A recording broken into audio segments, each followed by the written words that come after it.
No meio da noite fria em Alqueva, enquanto eu observava o céu estrelado com meu velho telescópio, uma notícia inesperada me arrepiou até a espinha. Era outubro, e algo extraordinário acontecia lá fora, no silêncio profundo do espaço. Diziam que um objeto interestelar, batizado pelos cientistas portugueses como 3Ílhavo, havia parado de simplesmente flutuar pelo sistema solar. Estava enviando sinais estruturados, precisos, diretamente para a Terra. E não eram simples ruídos cósmicos ou interferências aleatórias. Era uma mensagem, uma comunicação clara, na frequência mais sagrada do universo, a linha do hidrogênio, 1,42 GHz. Naquela noite, fiquei acordado até tarde, imaginando o que isso significava. 3Ílhavo não era um cometa qualquer, nem um pedaço de gelo ou rocha errante. Era um enigma que desafiava todas as leis da física que eu conhecia. A sua trajetória, a sua forma, o seu comportamento, tudo indicava que não estava ali por acaso. Era como se tivesse um propósito, uma missão, e que essa missão envolvesse diretamente o nosso planeta.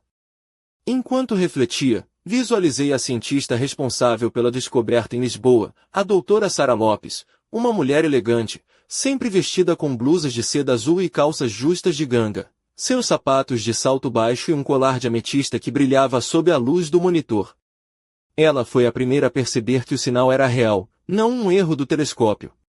Quando ligou para a equipa, a voz dela misturava espanto e um leve medo, como quem descobre um segredo que talvez pudesse mudar tudo.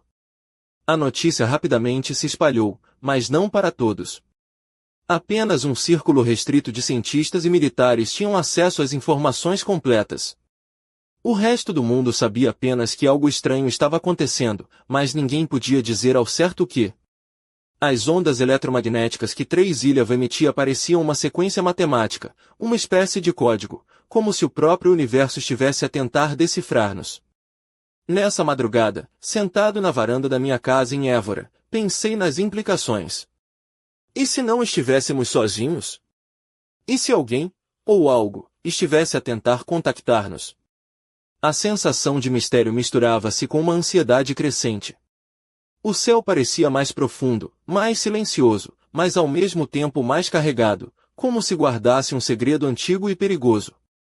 Enquanto a cidade dormia, os telescópios em todo o país, desde o Observatório Astronômico de Lisboa até as estações remotas da Serra da Estrela, mantinham-se fixos naquele ponto no céu onde 3Ílhavo se movia, como um fantasma negro. A tensão era palpável, e eu sabia que o que acontecesse nos próximos dias poderia mudar para sempre a nossa visão do cosmos e do lugar que ocupamos nele.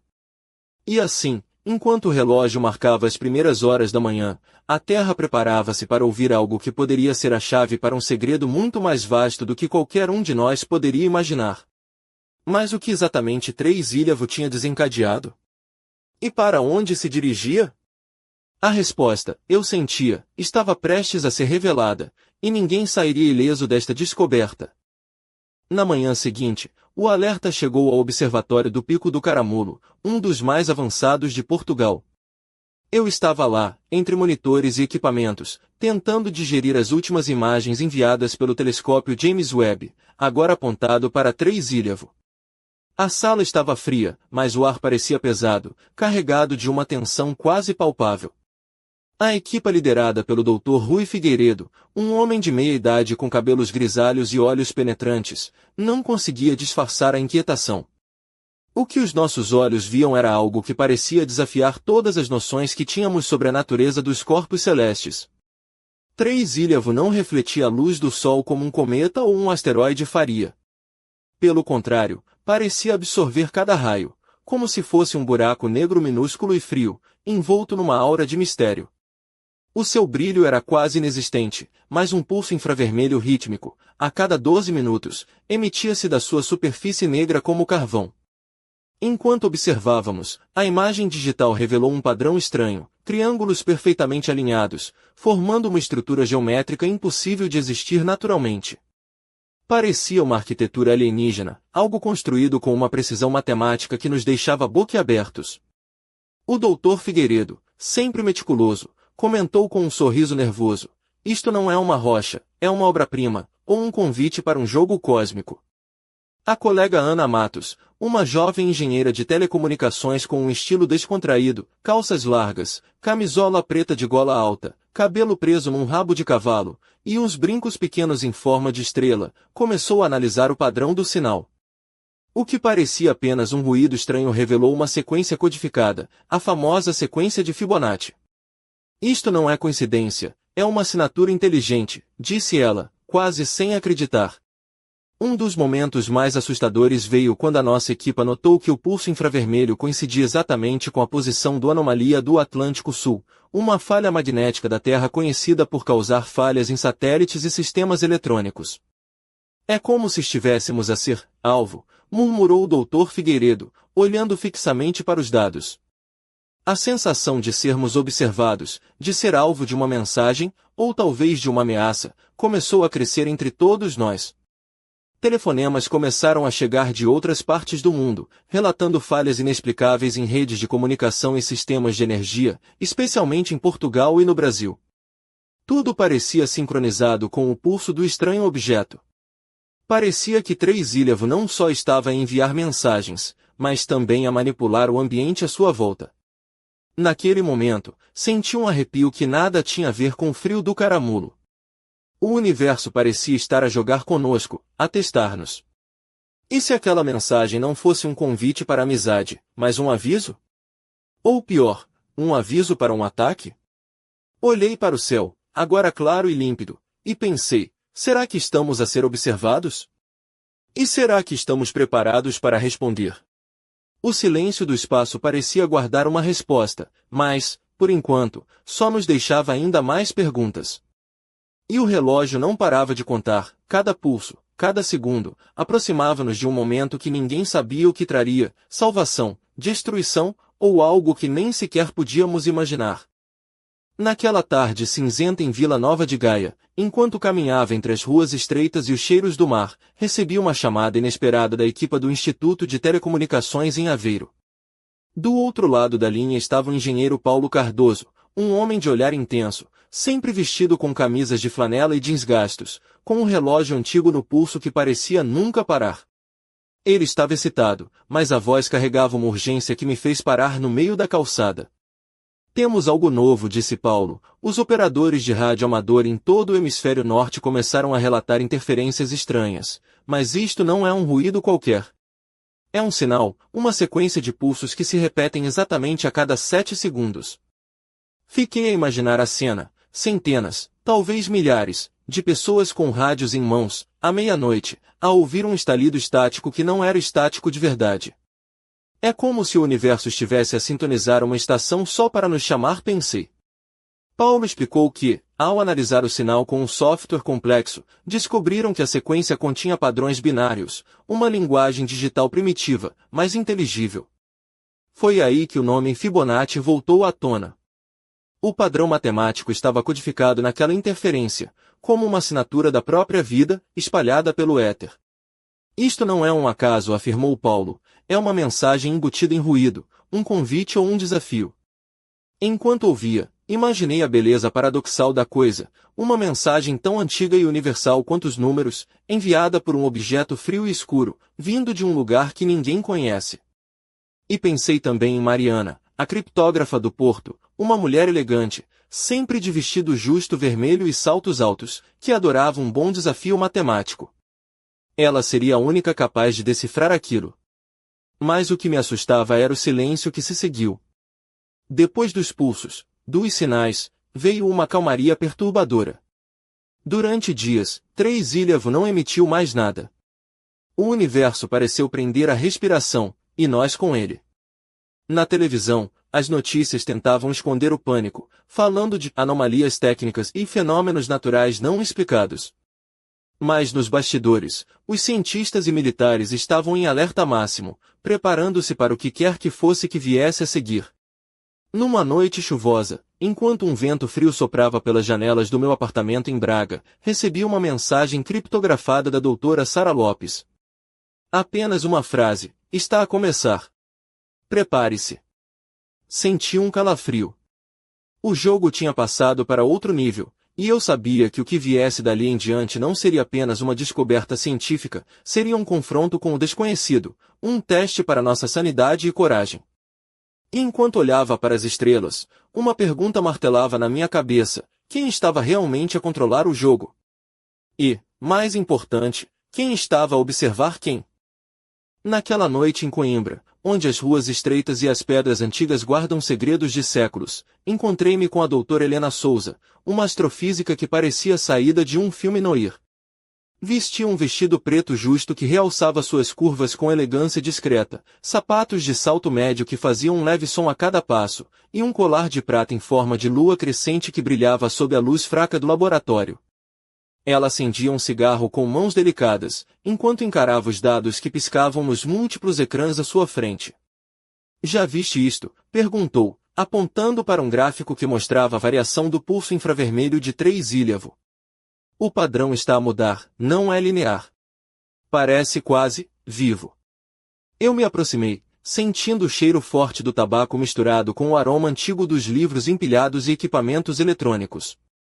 As imagens no ecrã mostravam que as formações triangulares no objeto começavam a mover-se, ainda que lentamente, como se respondessem aos nossos olhos invisíveis. É como se estivesse a dançar conosco, murmurei, tentando conter a excitação misturada com um medo crescente. Helena deu um sorriso enigmático. E quem dança com fantasmas, sabe que o passo seguinte pode ser o último. Naquela mesma noite, fui contactado por um antigo amigo, Miguel Fernandes, piloto de um drone de reconhecimento da Força Aérea Portuguesa. Miguel vivia em Faro, e tinha um jeito descontraído, vestindo sempre t-shirts desbotadas com logos de bandas de rock desrasgados.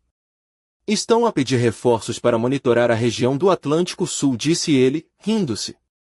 Parece que o nosso amigo 3-ílavo está a apontar direto para lá. O Anomalia do Atlântico Sul, já conhecido por causar falhas em satélites e sistemas eletrônicos, estava agora no centro de uma tempestade de fenômenos inexplicáveis. Durante os voos de Miguel, sensores começaram a registrar picos de radiação e distúrbios magnéticos, como se o espaço ao redor estivesse a ser distorcido. Enquanto conversávamos, senti uma estranha mistura de adrenalina e apreensão.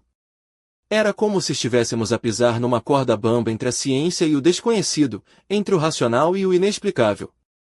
Naquela madrugada, enquanto a cidade dormia e o mar batia ritmado nas rochas, recebi um vídeo enviado por Miguel. Nele, a imagem tremia, mas era possível ver um brilho fraco e pulsante no céu, alinhado exatamente com a região da anomalia.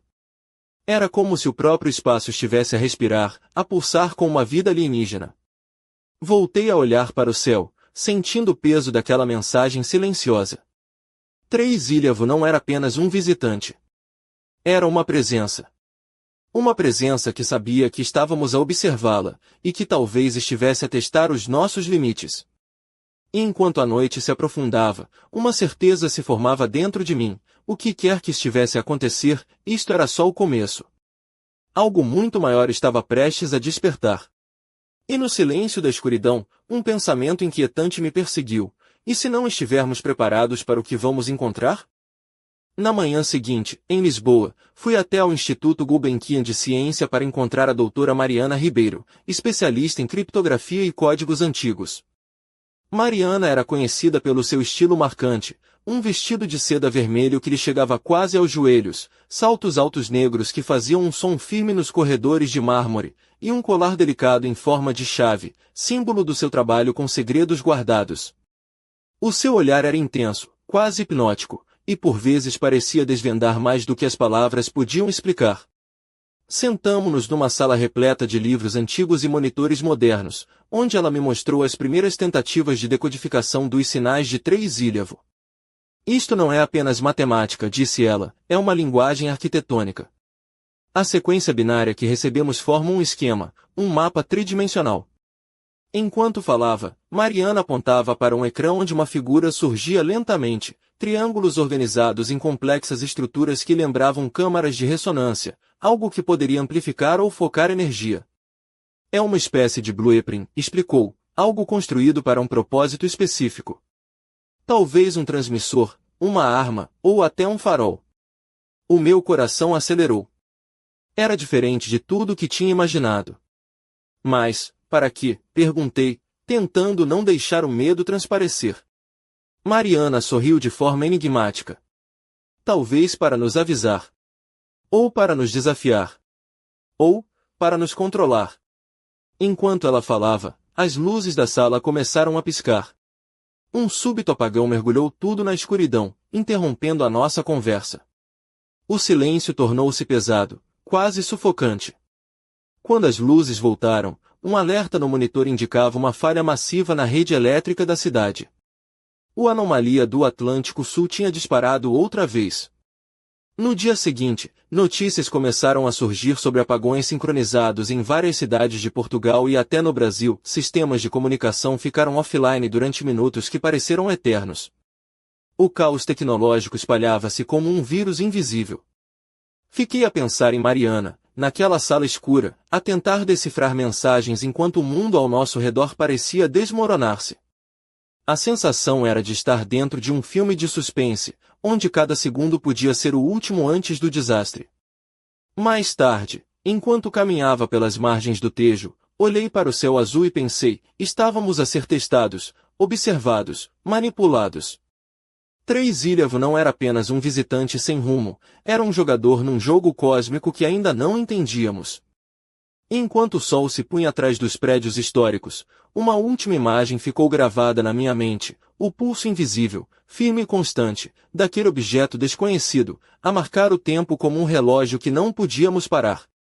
E no fundo, uma pergunta que queimava, será que, ao responder a este enigma, estávamos a abrir uma porta que jamais conseguiríamos fechar? No início da noite, em Braga, encontrei-me com o Miguel, o piloto de drones, numa pequena tasca escondida entre as ruas de pedra antiga. Ele estava descontraído, com uma camisa de flanela aberta sobre uma t-shirt desportiva, calças de ganga e os seus inseparáveis tênis gastos. Tinha nos olhos aquele brilho de quem já viu demais, mas ainda não sabe o que esperar do próximo capítulo. Estão a pedir reforços para o Atlântico Sul, disse ele, enquanto bebíamos uma imperial gelada. As anomalias aumentaram, e os sensores do drone captaram algo estranho, uma espécie de distorção no espaço, uma espécie de dobra, sei lá. Não parece coisa deste mundo. Eu arqueei a sobrancelha, sentindo o peso daquele mistério a crescer. Dobra no espaço? Isso é coisa de ficção científica, Miguel. Ele riu-se, mas o sorriso não chegou aos olhos. Pois é, mas é o que parece. E o mais estranho é que essa distorção está a crescer, como se estivesse a abrir uma porta. Enquanto falávamos, o telemóvel vibrou com uma mensagem da doutora Helena Souza. Não vais acreditar, dizia, mas as formações triangulares começaram a emitir sinais em resposta ao feixe do James Webb. É como se estivessem a interagir conosco, a jogar um jogo de espelhos. O ar na tasca parecia ficar mais denso, como se a própria atmosfera estivesse a suster a respiração. Miguel contou-me que durante o último voo, o drone quase perdeu o controle por breves segundos, como se uma força invisível tentasse afastá-lo. Se isto é uma brincadeira, está a ficar séria, disse ele, olhando para o copo quase vazio. Naquela noite, ao olhar para o céu limpo, senti um misto de fascínio e medo. Aquele objeto negro, silencioso, que parecia um enigma cósmico, estava a revelar-se pouco a pouco, mas ao mesmo tempo a esconder segredos ainda mais profundos. E enquanto o relógio marcava as horas, um pulso invisível continuava a bater no espaço, como o coração de um gigante adormecido. Um gigante que, por enquanto, só nos mostrava a ponta do iceberg. E eu sabia, no fundo, que o próximo passo poderia ser o mais perigoso de todos. Afinal, quando se brinca com o desconhecido, não há garantias de que se volte inteiro. No coração de Lisboa, numa sala de reuniões do Centro de Operações Espaciais, o ambiente estava tenso. À minha frente, o coronel Luiz Ferreira, homem de postura rígida e olhar frio, vestia o seu uniforme impecável, enquanto analisava os últimos relatórios sobre os distúrbios magnéticos associados a Treizilhavo. Ao seu lado, a doutora Sara Lopes, com seu habitual vestido azul de seda e sapatos baixos, parecia igualmente preocupada, ainda que tentasse transmitir calma. Se isto continuar, disse o coronel com voz grave, as redes elétricas podem entrar em colapso total. Estamos a jogar com fogo numa escala global. Eu, que acompanhava as comunicações e dados técnicos, senti um calafrio. Os apagões recentes, as falhas nos sistemas de satélite, e agora a interferência direta nas comunicações militares, indicavam que estávamos perante algo muito além de um fenômeno natural. De repente, as luzes da sala piscavam, e um alerta vermelho acendeu-se no painel. Estamos a perder conexão com um satélite de comunicações crítico, anunciou um técnico. O silêncio que se seguiu foi ensurdecedor. A doutora Sarah virou-se para mim, o olhar carregado de determinação. Temos que entender o que Três-Ilhavo quer. Não podemos esperar que continue a atacar-nos enquanto ficamos parados. Lembrei-me das palavras de Helena e Mariana, que aquele pulso rítmico, aquela sequência de triângulos, não era apenas uma mensagem, mas um convite para um diálogo. Mas como responder a algo que parecia tão distante, ao mesmo tempo, tão intimamente conectado aos pontos mais vulneráveis do nosso planeta? Enquanto discutíamos planos de contingência, uma nova transmissão chegou, desta vez não de um satélite, mas de uma estação terrestre na Madeira. Era um sinal claro, modulado, diferente de tudo que já tínhamos recebido. A mensagem continha padrões binários complexos, que a doutora Mariana Ribeiro rapidamente identificou como um código. Estamos perante uma tentativa direta de comunicação, disse ela, com os olhos brilhando de excitação contida. Naquele momento, percebi que a humanidade tinha finalmente recebido seu primeiro contato real. Mas, ao mesmo tempo, a sensação que me dominava era de que este contato não era amigável, nem sequer neutro. Era um teste, um desafio lançado por uma inteligência que nos observava há muito tempo. E enquanto o relógio marcava as horas, uma certeza me consumia: o próximo movimento seria decisivo, e o destino do nosso planeta poderia estar prestes a mudar para sempre. Mas o que exatamente Três-Ilhavo queria? E estávamos preparados para responder? O silêncio do espaço parecia guardar a resposta, mas, por enquanto, só aumentava o mistério. Na madrugada fria de Évora, onde as ruas de calçada alentejana ainda guardavam o silêncio das horas tardias, recebi uma mensagem cifrada que me fez arrepiar até os ossos. Era da doutora Helena Navarro, a criptógrafa do Centro Europeu de Investigação Espacial, conhecida pelo seu cabelo longo e ondulado, sempre preso num coque elegante. O vestido preto que usava parecia absorver a pouca luz da sala onde me encontrava. Elas estão a responder, dizia a mensagem. O padrão binário evoluiu para uma sequência tridimensional. É um mapa. Um convite, ou um aviso. Enquanto lia, a minha mente tentava decifrar o significado por trás daquela frase simples, mas carregada de mistério. O mapa mostrava formas geométricas que coincidiam com as estruturas triangulares captadas pelo James Webb, mas agora com detalhes ainda mais complexos, como se estivéssemos a ser guiados para algo escondido, talvez até mesmo uma localização secreta dentro do nosso próprio sistema solar. Naquele instante, a minha televisão piscou e desligou-se sozinha, deixando a sala numa escuridão completa. O silêncio foi interrompido por um zumbido distante, quase inaudível, mas que parecia vibrar no próprio ar. Era como se o tempo tivesse parado, e o espaço estivesse a sussurrar segredos que ninguém estava ainda preparado para ouvir. Lembrei-me das palavras do Dr. Rowan Allery, um dos mais respeitados astrofísicos do país, que numa reunião confidencial em Lisboa havia falado sobre a correção de curso de Três-Ilhavo. Aquele objeto não estava apenas a passar, estava a dirigir-se para um ponto específico, com uma precisão assustadora. Enquanto tentava processar a informação, um pensamento me atravessou a mente: e se este mapa fosse uma chave? Uma chave para abrir algo que estava adormecido dentro do nosso sistema solar? Algo que poderia mudar para sempre a nossa compreensão do universo e do nosso lugar nele. Mas havia também o medo do desconhecido, do que poderíamos encontrar ao seguir este convite. Porque, no fim das contas, o que quer que estivesse à espera, não podia ser algo trivial. Aquele silêncio, aquela ausência de som, era o presságio de algo muito mais profundo e aterrador. Olhei para o céu estrelado através da janela, e senti um arrepio percorrer a espinha.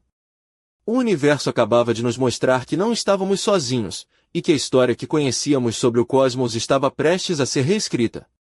E enquanto a noite avançava, uma última dúvida me consumia: estaríamos nós, de facto, prontos para o que viria a seguir? No amanhecer enevoado de Vila Real, os primeiros raios de sol filtravam-se timidamente pelas árvores quando recebi um convite inesperado para uma reunião urgente no Centro Nacional de Defesa, em Lisboa. Ao chegar, a atmosfera estava carregada, homens e mulheres de diferentes áreas, militares, cientistas e estrategas, todos reunidos com o mesmo olhar inquieto. Entre eles, a coronel Marta Silva, uma mulher de presença forte, trajando um fato cinzento elegante, sapatos de salto baixo e um relógio prateado que parecia marcar não só as horas, mas também o ritmo do destino. Temos de agir rápido, começou Marta, enquanto os dados no ecrã mostravam uma anomalia crescente no campo magnético terrestre, centrada precisamente na anomalia do Atlântico Sul. O pulso emitido por 3 Ilhavo está a sincronizar com a rotação da Terra, causando perturbações que podem afetar desde satélites até sistemas de defesa. Eu observava em silêncio, sentindo o peso da responsabilidade apertar o peito. Não era apenas uma questão científica, era um desafio geopolítico, tecnológico, até existencial. O planeta parecia vulnerável, exposto a uma força que não compreendíamos completamente. Nesse momento, a doutora Mariana Ribeiro entrou na sala, com seu vestido vermelho vibrante e olhos brilhantes, segurando um tablet com as últimas decodificações. Descobrimos que o padrão do sinal está a evoluir, explicou. Agora é uma sequência que se repete em ciclos de 12 minutos, coincidente com o pulso infravermelho que o James Webb captou. É como se estivéssemos a ser monitorados, e talvez testados. O silêncio tomou conta da sala. Marta quebrou-o com uma voz firme. Precisamos de preparar uma resposta. Algo que mostre que estamos conscientes, que entendemos a mensagem, e que estamos prontos para o que vier. Enquanto ouvia, pensei no peso daquela responsabilidade. Como responder a uma inteligência que nos observava há tanto tempo? Como comunicar sem saber sequer se éramos compreendidos? E, acima de tudo, como preparar o mundo para algo que poderia mudar tudo o que conhecemos? Naquela manhã, enquanto o nevoeiro se dissipava lentamente sobre a cidade, uma sensação inquietante pairava no ar. Estávamos no limiar de uma nova era, uma era onde o silêncio do espaço deixaria de ser apenas vazio, e passaria a conter vozes, mensagens, e talvez, destinos entrelaçados. E enquanto os relógios marcavam o tempo que faltava para o próximo pulso, uma última dúvida se instalava em mim: estaria a humanidade pronta para ouvir a resposta que o universo estava prestes a dar? O que aconteceria quando finalmente decidíssemos responder? Naquela noite pesada em Faro, enquanto as ondas do Atlântico quebravam contra as falésias, senti o peso do mundo sobre os ombros. A sala escura onde nos reuníamos, equipada com monitores e antenas, parecia um santuário silencioso onde aguardávamos o inevitável. O pulso de 12 minutos do 3 Ilhavo estava prestes a acontecer novamente, e todos nós sabíamos que algo iria mudar, para sempre. A doutora Sara Lopes, vestida com aquela blusa de seda azul que parecia brilhar mesmo na penumbra, ajustava os controles do rádio, preparando-se para captar o máximo possível do sinal. Ao seu lado, o coronel Luiz Ferreira monitorava as comunicações militares, tenso e atento. De repente, os monitores começaram a piscar, a interferência cresceu, e o silêncio foi quebrado por um pulso forte, claro e inconfundível. Mas não era apenas um sinal, era uma explosão de energia que reverberou nas redes elétricas, nos sistemas de comunicação, e até no campo magnético da Terra. As luzes falharam, os alarmes soaram, e um frio gelado espalhou-se pela sala. Um dos técnicos gritou: "Estamos a perder tudo! Satélites, comunicações, GPS, está tudo a colapsar!" Enquanto corríamos para manter o controle, um último ecrã acendeu-se, mostrando uma imagem cristalina. Os triângulos perfeitos no 3 Ilhavo brilhavam com uma luz sobrenatural, pulsando em sintonia com o batimento que agora sentíamos no próprio planeta. Foi então que uma voz, distante e mais clara, atravessou a estática. Não era uma voz humana, mas uma sequência de sons organizados, um código, uma mensagem que parecia falar diretamente à nossa consciência. Estamos aqui. Observamos. Esperamos. O ar ficou denso, e um silêncio profundo tomou conta. O universo acabava de nos revelar que não estávamos sozinhos. Que algo, ou alguém, estava a vigiar-nos, a medir-nos, e a decidir o nosso futuro. E enquanto as luzes se apagavam uma última vez, uma certeza emergiu das sombras. A verdadeira história de Três Ilhavos estava apenas a começar. O que virá a seguir? Só o tempo, e o silêncio do espaço, poderão revelar. Fim.